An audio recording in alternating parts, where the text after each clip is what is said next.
From KETK, you're watching East Texas Live. Welcome back to East Texas Live. Joining me now is Tricia from Tricia's Rose City Framing. Hello, thank you so much for joining us today. Thanks for having me. Well, first, just tell us a little bit about your business and what you do. Well, Tricia's Rose City Framing is a full custom frame shop. We can frame just about anything from shadow boxes to sports memorabilia, but today we're going to talk about diplomas. Okay, well, we are, almost to graduation season. If someone's ordering their diploma, what is that process like when they walk in and they're like, I don't know what the heck I'm doing. Can you please help me? Well, we have an easy process, and we help you and hold your hand if you need it, or we let you be independent if that's what you need. But the process is really, first of all, finding the direction that the client wants to go. And I think I alluded to before, there's kind of three sort of design options that people mostly choose. And the first one would be going with something that reflects their personality. And you can do that with a diploma, and it's great. If you're fun and whimsical, your framing can be that. If you're serious and traditional, the frame can be that as well. The second option is considering the profession that you're in.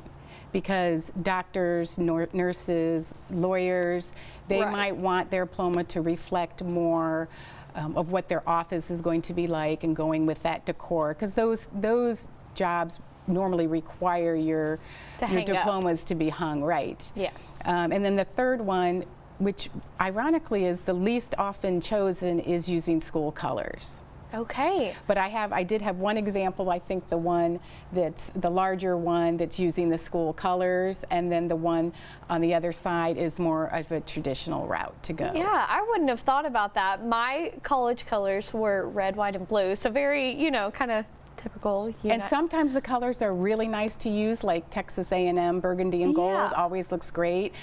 But if it's other colors, they don't always look pretty. Maybe not. And sometimes people say, I thought I wanted that, but now I don't. Let's go with the more traditional route. Well, when they come in and they're able to see these different options, are they laying them out with you and looking at the different colors? How does that work? We just start pulling frame samples off the wall and matte samples out for you, and we lay it out on the table, and we can have the decision made in 3 samples. Or we could have 100 samples down on the table. We don't care. We just want the customer to leave there knowing that they were pleased with what they saw, and they felt very confident when they picked it up that they were going to be in love with it. Yeah, well, it's not just diplomas. Kind of tell us some of the other, you mentioned sports memorabilia. What's maybe some of the coolest things you've seen come in? Oh, we've just had a plethora of really unique items brought in. One of the recent ones that we did a shadow box for, believe it or not, a laser pointer. Oh. But this laser pointer was used in a movie that one of the executive producers of the movie actually is from Tyler. Okay. And it was filmed in Las Cruces, and one of the actors in the movie needed to read the cue cards. And so that was the laser pointer that was used to help the actor read his script. Oh, okay. And then it was framed as sort of a joke, but sort of serious item, and presented to that actor at the end. Yeah, well, real quick before we leave, where's the best place to find more information if someone's looking to get a diploma or something else done? I would check our website out, which is rosecityframing.com. All right, well, thank you so much for joining us. Thank you. We will be right back with more of KTK's East Texas Live in just a couple of minutes. Please stay with us.